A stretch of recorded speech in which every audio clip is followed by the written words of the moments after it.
नमस्कार, योग गुरु धीरज चैनल में आप सभी साधकों का स्वागत है।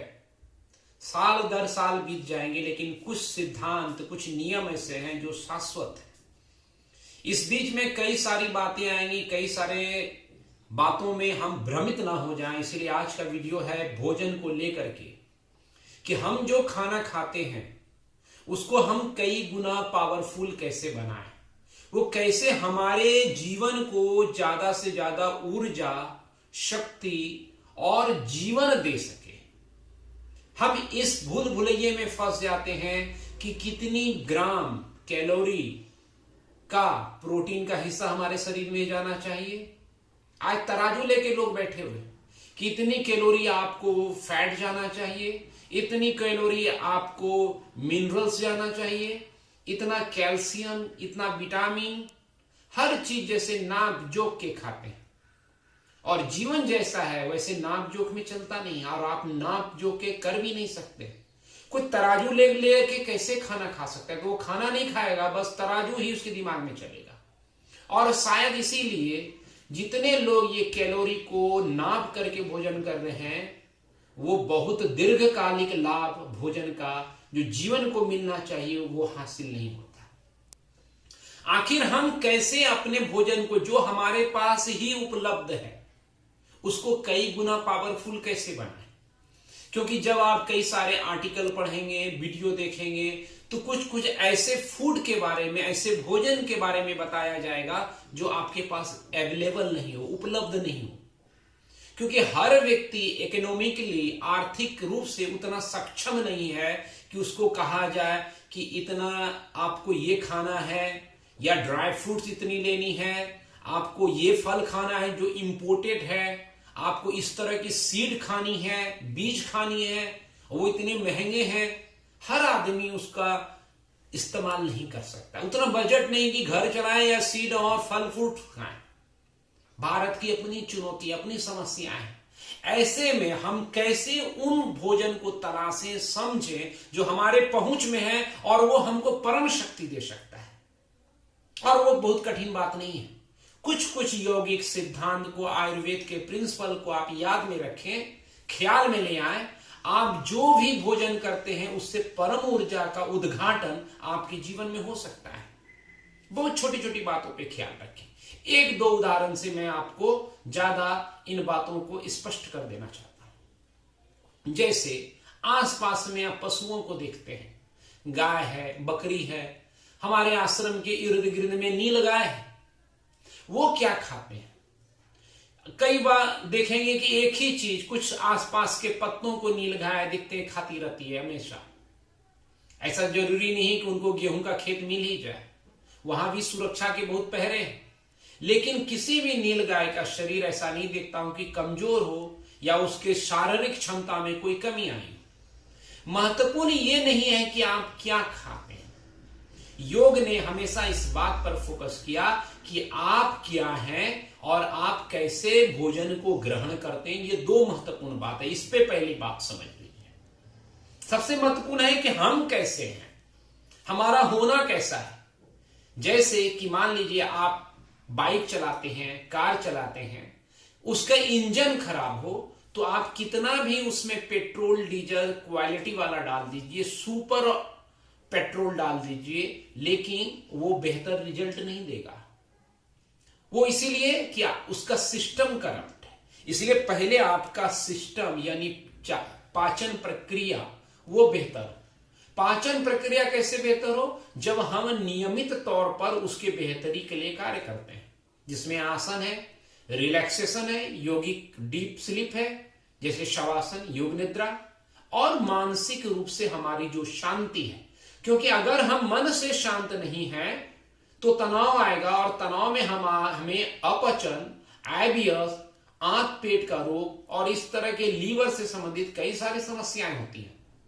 तो आप भले ही आप देखते होंगे, हम समाज में, हम बड़े शहरों में रहते हैं, देखते हैं लोगों को, उनके पास भोजन की वो सब सुविधाएं हासिल हैं जो उनके पूर्वजों को हासिल नहीं थी। सऊदी अरेबिया से डेट्स मंगाना हो तो वो अवेलेबल है, अमेरिका का कोई फल इंपोर्टेड मंगाना हो तो उनके पास अवेलेबल है, एवोकाडो मंगाना हो वो अवेलेबल है, एक से एक चीज है। जिनका नाम ले तो उसी में चला जाए सारा वीडियो, लेकिन फिर भी उनका जो सेहत है वो उतना दमदार नहीं है। कारण वही है कि सिस्टम को चेक में नहीं लिया गया। इसलिए सबसे पहली बात ध्यान में रखिए कि नियमित रूप से योगा अभ्यास, अगर खास तौर पे आपको समझ नहीं आए तो पेट आंतों के लिए कुछ जो वीडियो डिस्क्रिप्शन में है, कमेंट लिंक में है, उसको दीजिए कि भोजन से पहले या भोजन के बाद क्या किन आसनों को करना है, किन प्राणायामों को करना है, उतनी बातों पर भी ख्याल रखेंगे तो आपको फर्क दिखेगा। आप कुछ भी खाते हैं, शरीर इतना स्मार्ट है क्योंकि आपको जो जीन मिला है, गुणसूत्र मिला है, वो लाखों साल का है। आपको भले ही आपकी उम्र कुछ भी हो, लेकिन आपके पूर्वजों का जो इसमें गुणसूत्र पहुंचा है वो लाखों साल का उसको एक्सपीरियंस है। उसको पता है कि कैसे साधारण से साधारण भोजन से परम ऊर्जा ली जा सकती है। एक बात। दूसरी बात क्या ख्याल रखने की, हम भोजन करते कैसे हैं। तो उसके लिए पहले क्या नियम है कि भोजन करने से पहले मानसिक स्थिति को शांत रखिए। उसके लिए क्या कर सकते हैं, आप भोजन करने से पहले मंत्र चांट कर सकते हैं। मंत्र मैकेनिकल नहीं हो, कुछ भी ओम शैना भवतु शैनो भुनक्तु शैनो वीर्यम ऐसे बस नाम के लिए जप लिया, ऐसा नहीं।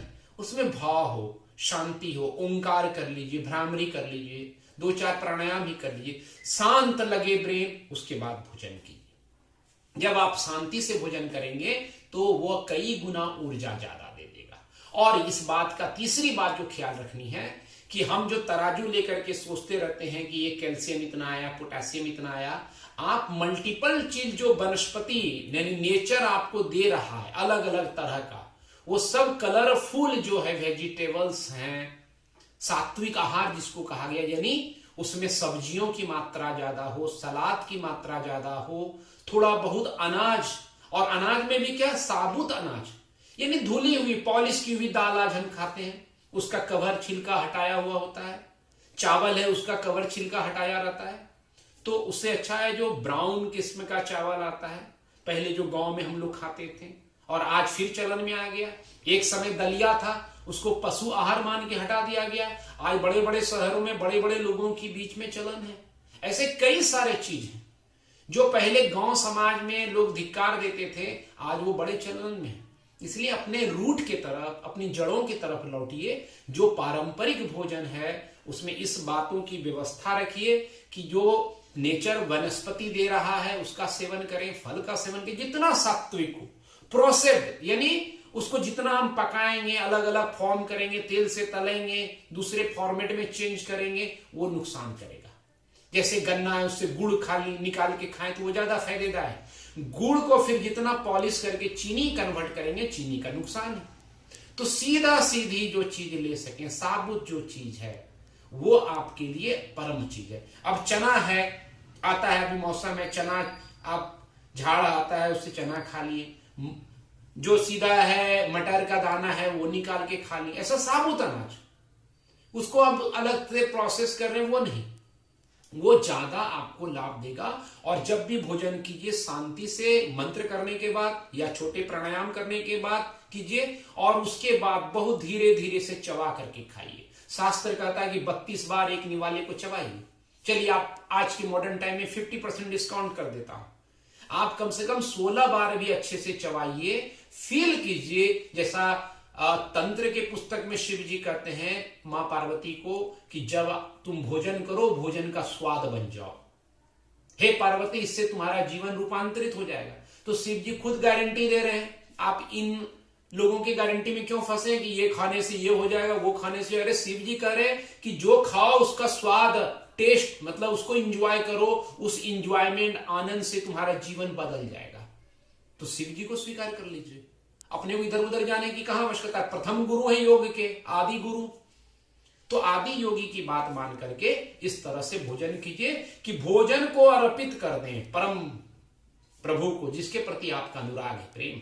और शांति से कहा, भोजन के बाद आप वज्रासन में बैठिए, वज्रासन में नहीं बैठ सकें सुखासन में बैठे, और शांति से मैंने बताया है कि भोजन के बाद 3 जरूरी प्राणायाम आप उसको कर लीजिए। शवासन कर लीजिए समय हो तो, या ऑफिस में है तो शांति से बैठ जाइए, अपने शरीर को, मन को या भोजन के स्थल को ऑब्जर्व करें। आप देखेंगे रूपांतर में जो भी भोजन आप कर रहे हैं प्रेम पूर्वक ईश्वर को समर्पित करते हुए अपने तन को मंदिर समझ करके अर्पित कर दिए परम पिता परमेश्वर। यहां परमात्मा का वास।